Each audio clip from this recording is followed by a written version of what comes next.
मध्य प्रदेश में थे, आ नहीं पाए थे। आज मुझको मैसेज किया कि सर हम कोचिंग पहुंच गए हैं। तो हमने कहा ठीक है, आप सबसे परिचित हैं, मिलते रहिए।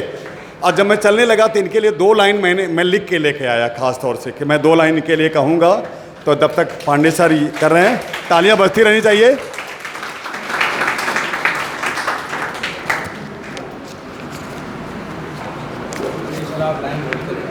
हाँ, तो ये मैं मनोज से इतना प्रभावित हूँ कि उनके लिए मैंने 2 लाइनें मैंने कहा कि ये बहुत फिट बैठेगी। जब आँखों में अरमान लिया, अरमान मैंने सपना, आँखों में सपना पाल लिया कि हमें ये करना है। जब आँखों में अरमान लिया, मंजिल को अपना मान लिया। जब आँखों में अरमान लिया, मंजिल को अपना मान लिया। मंजिल क्या थी इनकी? MBBS थी। BMS तो कर ही रहे थे, है ना। मंजिल को अपना मान लिया।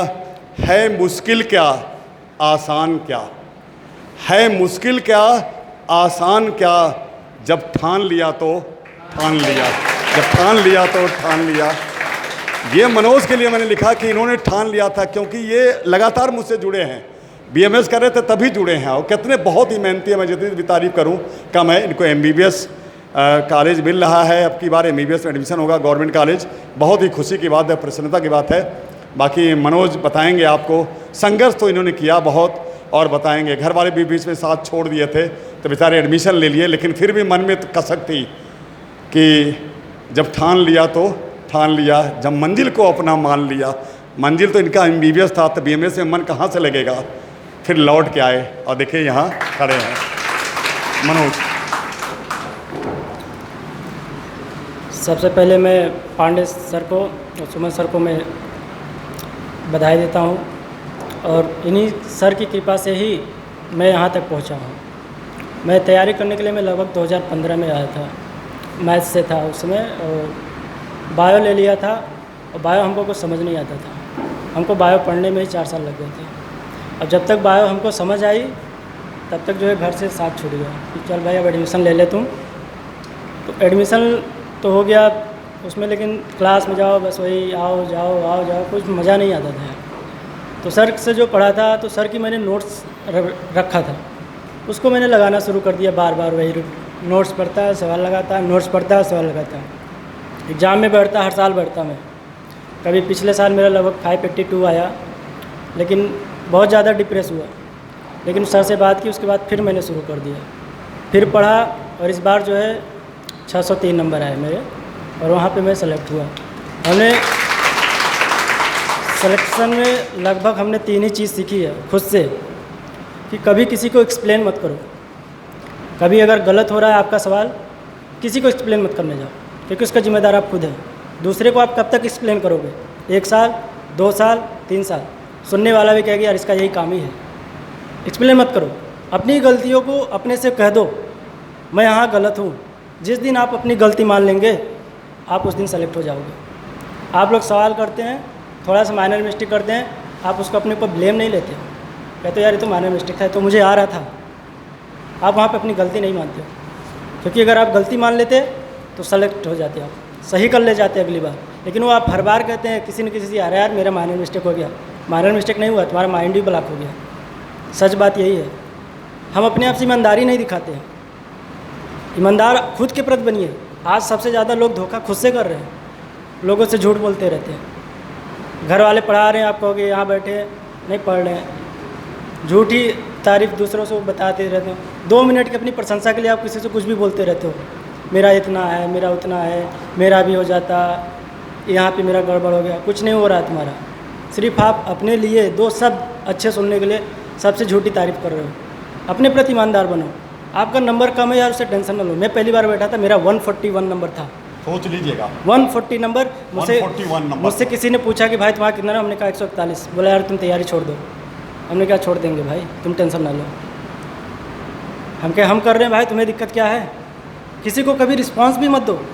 चल रहे हो, कोई कह रहा है यार कब तक तैयारी है, कोई पूछ रहा है, कुछ भी कर रहा है, रिस्पांस ही मत दो। क्योंकि आप रिस्पांस दोगे तो आपका ब्रेन उसकी तरफ डिस्ट्रैक्ट होगा। आप उसके बारे में दिन में 10 बार सोचेंगे, यार मेरे बारे में क्या सोचता है। अरे सोचने दो जो सोच रहा है, क्योंकि वो आपके काम नहीं आएगा। 1-2 साल बोलेगा, 1-2 साल बोलेगा, उसके बाद उसको छोड़ देगा और आप कहीं के नहीं रह जाएंगे। किसी को रिस्पॉन्ड ही मत करो, आपके बारे में बुला भरा चाहे जो करे, बस यही फोकस कर लो मुझे पढ़ना है तो मुझे पढ़ना है बस, चाहे जैसे पढ़ना है। आपके बारे में कोई कुछ भी कह रहा है, नो रिस्पॉन्ड। रिजल्ट आता है ना, वो अपने आप रिस्पॉन्ड दे देता है। बिल्कुल। सामने वाले को वो कुछ बोलते नहीं। मैं अपने गांव का हूँ, पहला डॉक्टर बन रहा हूँ। मैं जब तैयारी में करता था तो गांव में एक बड़ी चीज़ होती ना, सबसे ज़्यादा परेशान पड़ोसी करते हैं। जैसे जाओगे 4 लोग के बीच बुलाएंगे, कहेंगे बेटा कितना नंबर था, 300। उसके बाद तुरंत एग्जाम्पल देंगे, मेरे दोस्त का लड़का था उसका सेलेक्ट हो गया। फालतू में झूठे, बस आपको डिमोलाइज करने के लिए। इन सबको सुना ही मत करो, हो गया अच्छी बात है, ताली बजा के वहाँ से निकल लो धीरे से, अपने काम पे लगे रहो, किसी की तरफ डिस्ट्रैक्शन मत हो। वो कह रहे हैं कहने दो, अपना काम करो। और सर मैं कभी भी डिमोलाइज होता तो सर की एक बात मुझे याद थी। सर बोले थे क्लास में कि 125 करोड़ की जनता में कीड़े मकोड़ों की तरह पैदा हुए हैं और कब मर जाओगे किसी को पता तक नहीं चलेगा। सही बात है। इसलिए जाने से पहले ऐसा काम करके जाओ, ऐसा कुछ करके जाओ कि लोग याद करें कोई था। आप खुद सिलेक्शन लो और दूसरे को भी रास्ता दिखाओ, असली मायने में वही सिलेक्शन होता है। कुछ लोग सिलेक्शन लेते हैं, कुछ लोग जो, मैं अपने गांव में सबके लिए जो है इतना ज़्यादा मैं सबको वहाँ पे बता रहा हूँ। आज मेरे गांव के सब सारे लड़के जो है नीट की तैयारी करते हैं, लगभग 5-6 लड़के हैं और वहाँ तक वो पहुँच रहे हैं। आज नहीं कल नहीं तो पहले इंटर कर लिया, भाई क्या करोगे, कोई बीए कर रहा है, कोई बीएससी कर रहा है। मुझे भी नॉलेज नहीं था नीट का। मैं इलाहाबाद आया था, यहीं इलाहाबाद यूनिवर्सिटी में बीएससी में फर्स्ट ईयर नाम लिखा लिया था। उसके बाद सर से मिला, बायो लिया, हमने बीएससी वहीं छोड़ दिया, बैग ले लिया और कसम खा लिया था कि करूँगा तो करूँगा, बस चाहे जैसे करूँगा मुझे नहीं पता, बस करना है मुझे, बस कसम खा लो, किसी को एक्सप्लेन मत दो, क्योंकि ये हमारी रिस्पॉन्सिबिलिटी है। क्योंकि तुम गलती करके आओगे, किसी की एक्सप्लेन करने का मतलब आप खुद को धोखा दे रहे हो। सीधे शब्दों में मैं कहूँ यही, एक्सप्लेन अपनी गलती किसी को करो ही मत, क्योंकि उसका सीधे सीधे जिम्मेदार तुम हो। कब तक दोगे, वो सब छोड़ दो। पढ़ना ही एकमात्र उपाय है जो आपको आगे लेके जाएगा। और जो पढ़ते हैं वो सहनशील भी होते हैं, कभी किसी को रिस्पॉन्ड भी नहीं करते। बोलने दो, कहने दो, चलते रहो। और मैं पांडे सर से जो बहुत ज़्यादा ही मैं प्रभावित हूँ, क्योंकि पांडे सर से मैं जीना सीखा। आलसी थोड़ा इनसे जो वो सब इनकी एक्टिविटी देख के, मैं सुबह सर आते थे 8 बजे 7 बजे, शाम 8 बजे पढ़ाते थे। मैं सोचता था एक आदमी कैसे 12 घंटे पढ़ा सकता है। अगर सर पढ़ा सकते तो हम 4 घंटे क्यों नहीं पढ़ सकते। ज़्यादा रूम पे पढ़ना थोड़ी होता है, 5 घंटे आप डेली पढ़ लो बस सेलेक्ट। बट हम 5 घंटे भी नहीं पढ़ते, झूठे जो है सबसे डींगे मारते हैं, 6 घंटे पढ़ते हैं। हकीकत यही होती है। आप बस अपने काम के प्रति ईमानदार बन जाओ, सिलेक्शन आपके पास तुरंत आएगा। बस मैं यही कहना चाहता हूँ। और पांडे सर और पांडे क्लासेस का बहुत बहुत मैं धन्यवाद करता हूँ।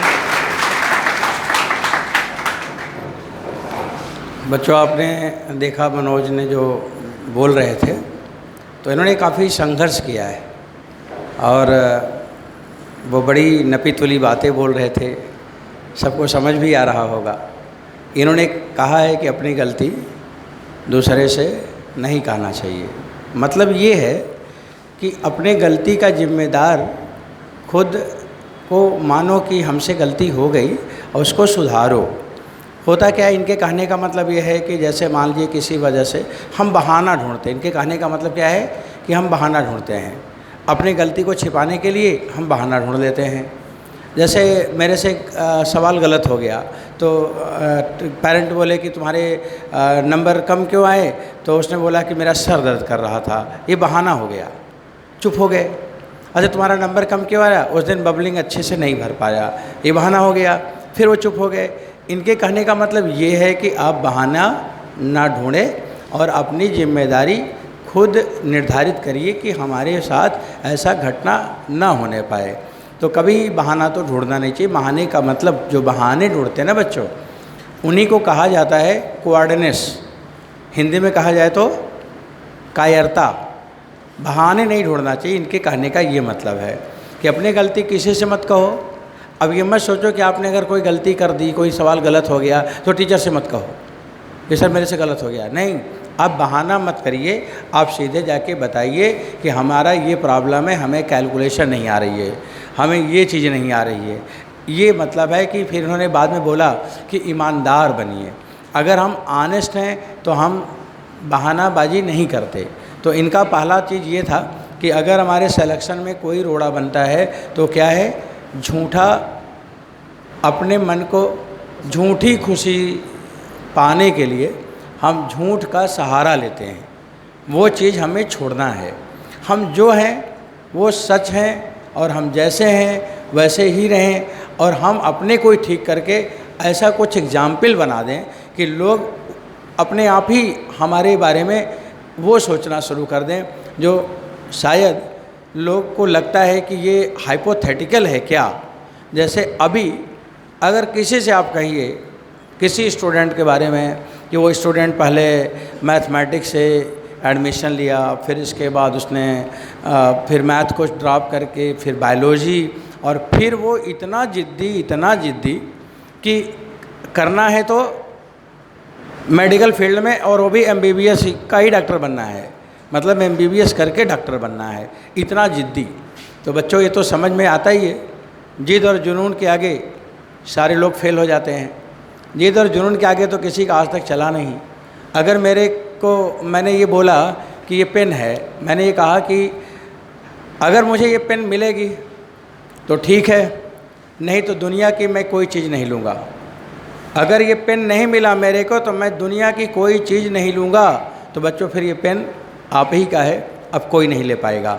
ये सीख हमें मिलता है मनोज के इस लाइफ से कि अगर मेरे को जिद है, अगर इनको जिद है डॉक्टर बनने की तो फिर वो बनना ही है। कितनी भी मुश्किलें आएँ, वो मुश्किल भी क्या सोची होगी, वो जो इनके जीवन में मुश्किलें आई होंगी वो भी क्या सोची होंगी कि किस इंसान से मैं टकराया जो मेरे को चूर चूर करके और आगे बढ़ गया। वो मुश्किल भी, वो बच्चों मुश्किलें भी अपने दशा पे आज रो रहे होंगे कि ये इंसान है, कि ये कैसा इंसान है, इसकी जो इच्छाएं हैं कितना कठोर हैं, कितना पहाड़ भी टकरा जाए तो पहाड़ चूर चूर हो जाए। ये सब उसी कैटेगरी के स्टूडेंट रहे हैं। तो बच्चों इनके इस पर्सनालिटी पे तो बहुत सारे चीज़ें अपने आप ख़त्म हो जाती हैं कि रियल लाइफ क्या है उसे सीखना होगा, आदर्श क्या है जीवन का वो जानना होगा। इन्होंने फिर ये क्या बोला कि इनके नंबर कितने थे, 141। नॉर्मली आप लोगों के नंबर कम हो जाते हैं तो आप डिमोरलाइज हो जाते हैं। किसी ने आपको कुछ नहीं किया है, आप ही अपना सर पटकने लगते हैं, मैं क्या करूं, मैं क्या करूं।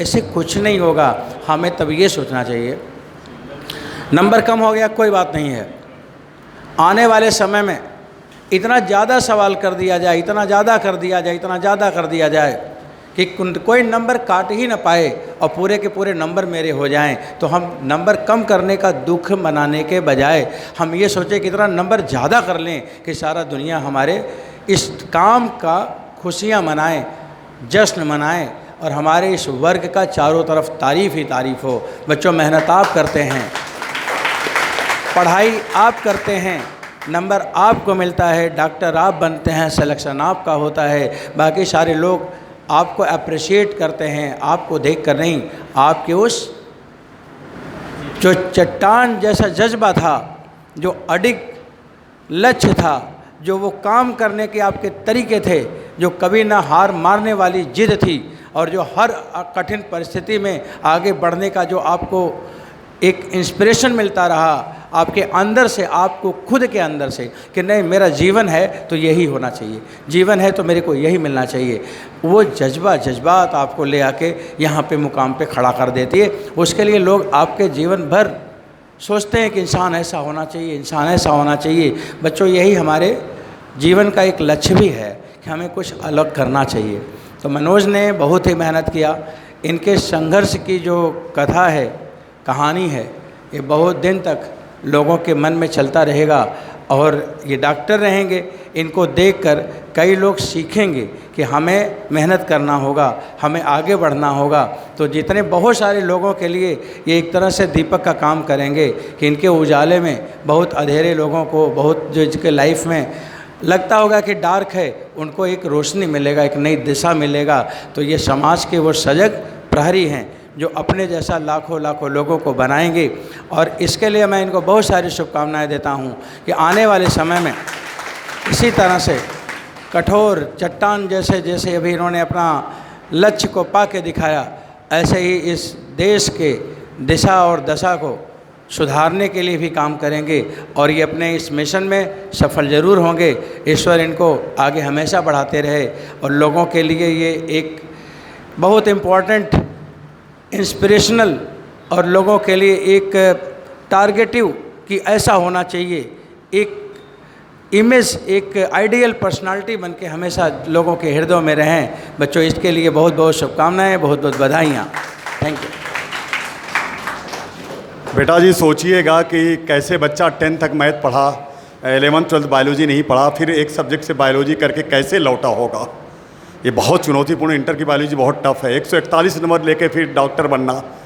अभी देखा आपने, पांडे सर बहुत कुछ कहना चाहते थे इनके शब्दों में, तो वो 2 लाइन में कह के मनोज की जो मेहनत की पराकाष्ठा है उसको मैं सलाम करता हूँ। 2 लाइन कहूँगा क्या कि ये मत कहो खुदा से मेरी मुश्किलें बड़ी हैं, ये मत कहो खुदा से मेरी मुश्किलें बड़ी हैं, मुश्किलों से कह दो मेरा खुदा बड़ा है, मुश्किलों से कह दो मेरा खुदा बड़ा है।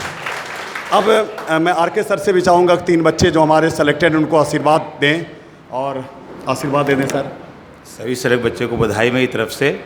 अच्छा, लास्ट में हमको इनकी बात बहुत अच्छी लगी कि जो ये बोले